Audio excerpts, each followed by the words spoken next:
에스라 5장 1절부터 5절 말씀 마음을 집중하시고 함께 읽어보십니다.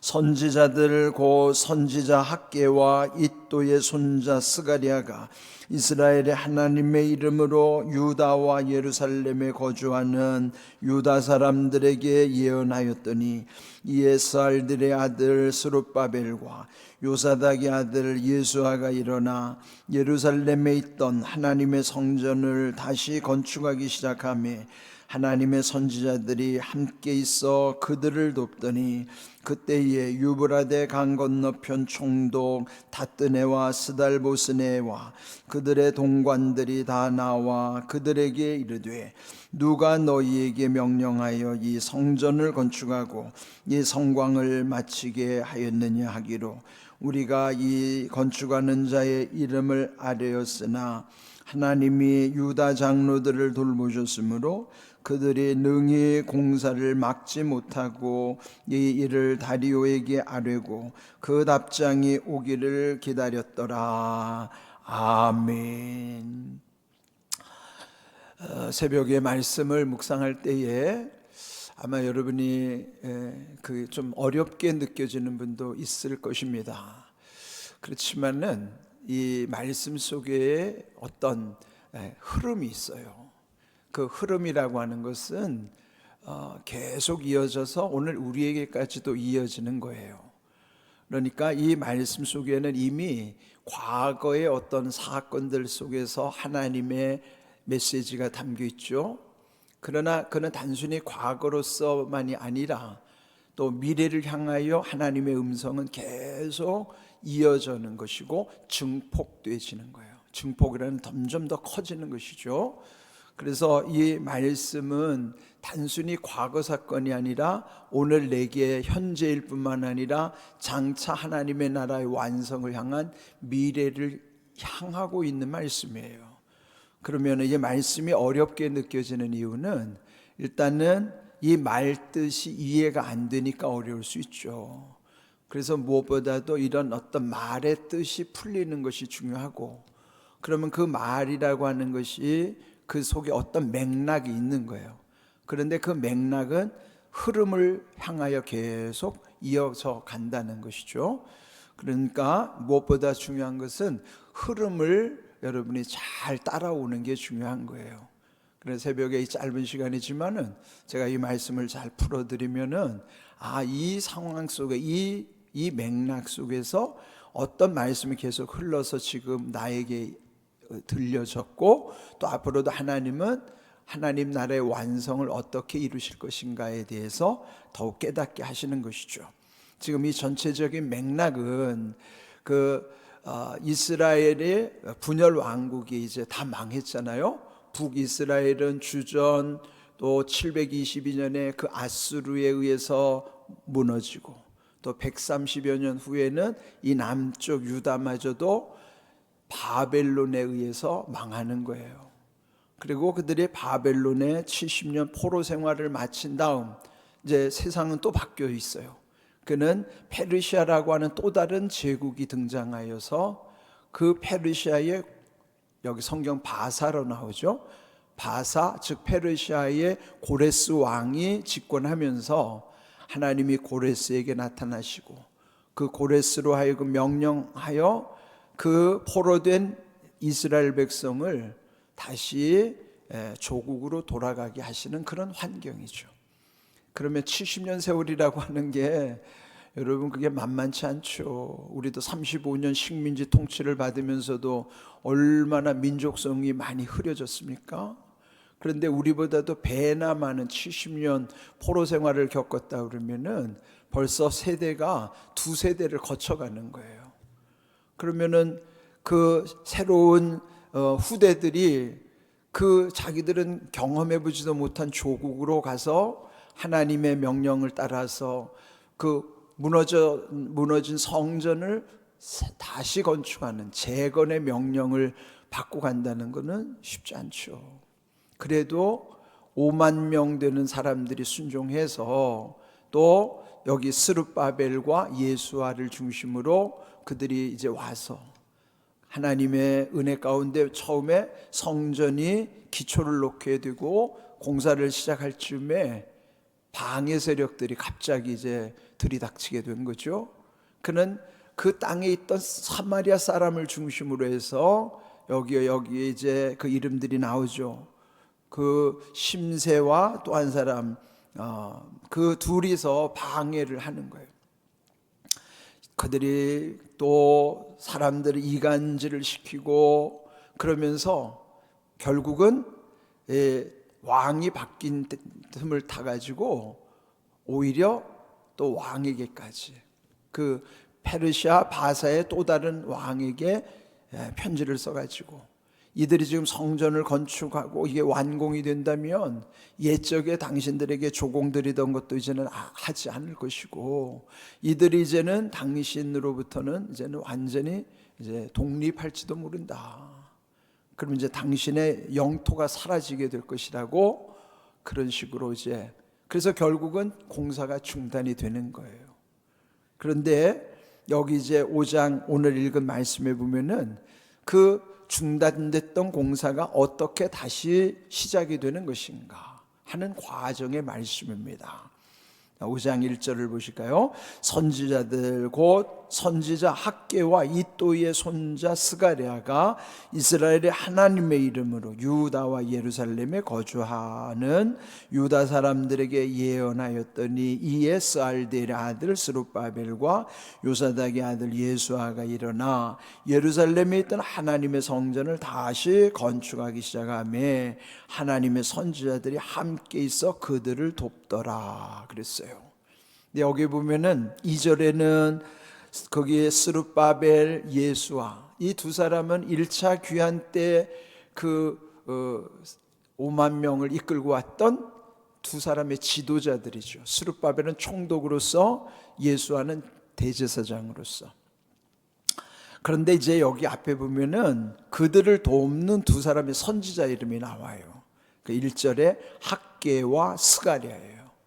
그러니까 학개, 스가랴는 우리 구약 성경의 거의 뒤편에 나오잖아요. 여러분 구약 성경의 마지막 책이 뭐예요? 말라기예요. 그러니까 말라기 직전에 학개, 스가랴, 말라기 이렇게 이어지거든요. 그러니까 학개, 스가랴, 말라기, 그 성경의 끝에 나오는 선지자들의 이름들. 그러니까 이제 거의 구약의 끝 지점에서 활동했던 중요한 인물들이 학개와 스가랴입니다. 그런데 여기 이제 학개와 스가랴, 그들 선지자들이 그들에게 와서 힘을 보탠 거예요. 하나님이 말씀하신 예언을 전하면서 그들이 다시 하나님의 성전을 건축할 수 있도록 선지자들이 함께 도왔다 그랬어요. 그래서 오늘 제목이 선지자들이 함께 돕더니, 여기 2절에서 제목을 정한 것입니다. 선지자라는 것은 원래 이제 그 당시 그 히브리 민족에게 있어서는 특별히 하나님께서 지명하는, 특별히 기름을 부어서 하나님이 세우는 지도자가 세 종류 지도자가 있었죠. 첫 번째 왕을 세울 때, 두 번째 선지자를 세울 때, 세 번째 제사장을 세울 때. 그러면은 이제 지금 이 시대는 왕이 없는 시대죠. 나라가 망했으니까 왕은 이미 없어졌어요. 왕이 없다 하더라도 여기에 학개나 스가랴와 같은 선지자들의 역할이 얼마나 중요한가. 그런데 또 제사장으로서는 여기 예수아가 제사장의 역할을 하는 거예요. 그러면 그 세 종류의 기름 부어 세우는 직임들, 그런데 왕은 이제 통치하는 개념이니까, 그렇다면 선지자와 제사장은 조금 구분이 되는 겁니다. 다 하나님의 일을 하는 건 맞아요. 그런데 선지자란 하나님의 말씀을 받아서 백성들에게 전하는 사명을 가진 사람들이 선지자예요. 그에 반하여 제사장은 백성들의 죄를 담당하여 하나님께로 나와서 그를 하나님께 긍휼을 구하는 거예요. 죄의 문제를 다루는 거죠. 그러면 어떻게 구분이 될까요? 방향이 조금 다르죠. 하나님으로부터 백성에게 향하여 말씀을 전하는 자는 선지자, 다시 백성으로부터 그 죄를 끌어안고 하나님께로 나아오는 사람은 제사장. 조금 다르죠. 하나님으로부터 백성들에게 말씀 전하는 사람이 선지자라면, 백성으로부터의 죄를 끌어안고 다시 하나님께로 나오는 사람은 그게 이제 그 사람이 제사장이에요. 제사를 통해서 하나님께 이런 모든 죄 사함을 구하게 하는 거예요. 이제 그런 상황으로서 여기 이제 비록 왕은 없다 하더라도 하나님과의 채널은 아직도 살아 있는 거예요. 그게 바로 선지자로서의 역할과 제사장으로서의 역할. 그러니까 선지자 두 명의 이름이 학개와 스가랴로, 제사장의 이름은 예수아로. 예수아라는 말 자체가 여호수아라는 뜻이고, 여호수아라는 뜻은 여호와께 구원이 있다, 그런 말이에요. 그러니까 지금 이 왕은 없는다 하더라도 선지자와 제사장들의 역할이 살아있다 그러면은 하나님과의 관계는 지금도 계속 이어져 있다는 거예요. 그게 희망이에요. 그게 그나마. 그렇게 해서 지금 이 학개와 스가랴 선지, 나중에 이제 그 끝부분에 가면은 학개서와 스가랴서를 이제 우리 함께 묵상할 때가 오겠죠. 그런데 학개는 당시 이 성전이 중단된 것에 대해서 그들이 순종함으로써 이걸 다시 재건하도록, 다시 세울 수 있도록 백성들에게 예언의 말씀을 전하는 게 학개의 사명이었다면, 스가랴는 장차 성전이 완성된 이후에 하나님의 나라의 비전이 어떻게 이루어질 것인가에 대해서 또 말씀을 전했던 선지자가 스가랴예요. 학개는 현재 중심으로, 스가랴는 미래 중심으로, 이제 그런 구분을 이제 할 수가 있겠죠. 어쨌든 여기서 주시는 말씀은 함께 그들을 돕더니 그랬죠. 처음에는 스룹바벨과 예수와 두 사람만의 역할이었지만은 이제는 또 두 사람, 학개와 스가랴라고 하는 선지자들이 힘을 보탠 거예요. 그러니까 처음에 두 사람, 나중에 두 사람, 2+2가 된 거죠. 4명의 힘이에요. 우리 생각에는 산수의 개념으로 보면은 2 더하기 2은 뭐예요? 4명이잖아요. 근데 4명의 힘 이상 거기에 플러스 알파, 그건 뭐예요? 돕는 하나님의 능력이 거기 임하는 거예요. 그러니까 우리가 하나 더하기 하나는 단순히 둘이 아니라 뒤에 반드시 플러스 알파라고 하는 하나님의 능력이 보태지면은 그는 우리가 예측 불가요, 상상 불가입니다. 하나님이 어떻게 하실지 그건 아무도 알 수가 없어요. 그리고 지금 이런 상황을 보면은 갑자기 학개와 스가랴가 나타나는 것은 그들이 원해서 되는 게 아니라 하나님이 하시는 거예요. 우리도 있다고 보면은 내가 의도해서 되지 않는 일들은 대체로 보면 하나님이 주도하실 때가 많아요. 이끌어 가실 때가 많다고 말이에요. 그렇다면은 내가 하려고 해도 안 되는 상황이지만 하나님이 하게 하시면 되는 거예요. 참 이게 신비한 겁니다. 예? 나는 할 수 없지만은 하게 하시면 할 수 있고, 그게 될 것 같지도 않은데 하나님이 되게 하시면 되더라고요. 이게 하나님이 주도하시는 겁니다. 그래서 지금 여기에 이 학개와 스가랴가 돕는다는 걸 통해서 결국은 하나님이 도우시는 거예요. 우리가 하나님은 어떤 하나님이라고 할 때 우리와 함께 하시는 하나님 얼마나 좋아요. 임마누엘의 약속은 결국 그 하나님을 어떻게 우리가 그 하나님을 믿는가 하면 우리와 함께 하시는 하나님, 그런 거죠. 그럴 때 여러분이 어떠하신 하나님 할 때 그 어떠하는 여러분의 신앙 고백이에요. 그게 나와 함께 하시는 하나님, 그게 신앙 고백이란 말이에요. 여기에 나를 돕는 하나님, 그게 내 신앙 고백이에요. 그러니까 여러분이 믿는 하나님은 어떤 하나님인가를 여러분의 신앙 고백으로 여러분이 한번 하나님께 드려보시란 말이에요. 여기 지금 성경을 통해서 우리에게 하나님이 어떤 하나님이신가, 도우시는 하나님이라는 것을 깨닫게 하시는 것이죠.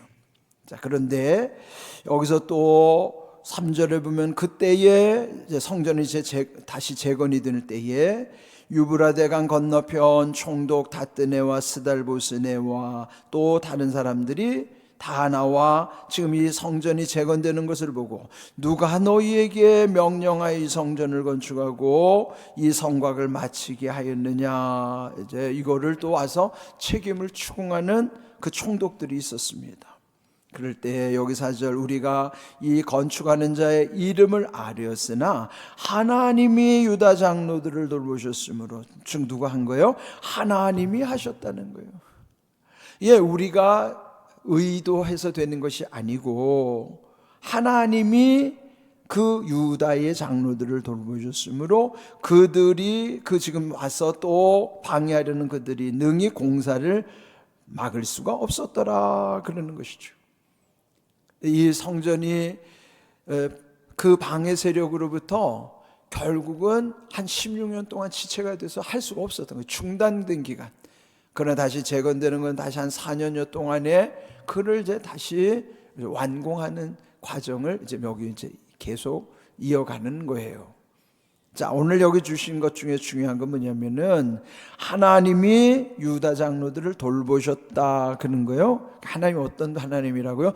돌보시는 하나님이라 그러는 거예요. 그 앞에서 이미 도우시는 하나님인과 동시에 또 돌보시는 하나님이라 그러는 거예요. 돕는 하나님, 돌보시는 하나님. 자, 오늘 여기 성경을 통해서 계시된 하나님은 어떤 하나님일까요? 여기서 두 가지. 나를 돕는 하나님이실 뿐만 아니라 나를 돌보시는 하나님이란 말이에요. 그 돌본다는 원래 히브리 원뜻은 어떤 것인가 하면은 하나님의 눈이 그 위에 있다는 뜻이에요. 여러분이 아기들을 이렇게 돌볼 때 처음에 요즘도 저는 이제 손주가 생겨가지고 신비한 걸 많이 보는데 참 볼수록 신기해요. 그런데 그 아기는 아무것도 모르니까 신생아 때는요 온통 시선이라든지 귀가 그쪽으로 다 갈 수밖에 없어요. 성경에 보면은 시편 34편 15절 우리 함께 확인하겠습니다. 시편 34편 15절 읽습니다. 여호와의 눈은 의인을 향하시고 그의 귀는 그들의 부르짖음에 기울이시는도다 그랬어요. 하나님의 눈길은 어디를 향하고 계시는 거면 의인 쪽을 향하시는 거예요. 의인이 누굽니까? 하나님의 말씀을 순종하고 하나님의 뜻을 따르는 사람들이 의인이에요. 하나님이 어디를 향하고 계시는가? 하나님의 시선이 지금 어디를 향하고 계시는가? 시선뿐만 아니에요. 하나님의 귀는 지금 어디를 향하여 기울여지고 계시는가? 그들이 부르짖는 것에 대해서 귀를 기울이고 계시다 하는 것이죠. 이미 우리 앞에서 보았던 대로 남유다의 13번째 왕이었던 히스기야도요 죽을 병에 걸렸을 때 그가 식음을 전폐하고 그냥 금식하며 하나님께 부르짖어 대성통곡하면서 기도했다고 그랬어요. 눈물로 기도했다고. 그때 하나님 뭐라고 말씀하세요? 내가 너의 눈물을 보았고 너의 기도를 들었노라 그러는 거예요. 여기 시편 34편 12절 말씀처럼 보았고 들었노라 이 말이에요. 왜요? 하나님의 시선이 어디를 향하고 계시고 하나님의 귀가 어디로 기울여져 있는가? 이런 말씀을 통해서 만약에 지금도 이 말씀 속에서 잊지 말아야 되는 거는 하나님이 나를 이렇게 끔찍히 여기고 계시는구나. 지금도 나를 향해서 시선을 두고 계시고 그 귀를 이렇게 쫑긋 하나님이 나에게 집중하고 계시는 그게 돌보신다는 거예요. 여러분 그게 진짜 믿어지면 얼마나 여러분 황홀해요? 말씀이 있어도 안 믿으니까 문제지. 제발 좀 믿으세요. 믿으면은 얼마나 이 말씀 속에 하나님이 나를 이렇게 여기셔? 그러니까 얼마나 좋은지 몰라요. 믿을 때 좋은 거예요 그게. 하나님이 시선과 귀가 온통 내게 향하고 계시구나. 그럼 뭐가 두려워요? 그런 하나님이 나와 함께 하시는데 뭐가 두렵습니까? 여러분 하나님이 돌보신 하나님이에요. 그 다음에 앞에서 말한 대로 도우시는 하나님, 히브리서 우리 13장 함께 읽습니다. 그러므로 우리가 담대히 말하되 주는 나를 돕는 이시니 내가 무서워하지 아니하겠노라. 사람이 내게 어찌하리요 하노라. 담대하시란 말이에요. 왜 담대하는 이유가 뭐냐? 하나님이 나를 돕는데 뭐가 두려워요? 그러니까 내가 무서워하지 않노라. 사람이 내게 어찌하리요? 예? 아니 자기들끼리 무슨 작당 모의를 꾸미고 나를 죽이려고 한다고 해도 하나도 안 두렵잖아요. 왜? 하나님이 나를 도우시는데 뭐가 두려워요?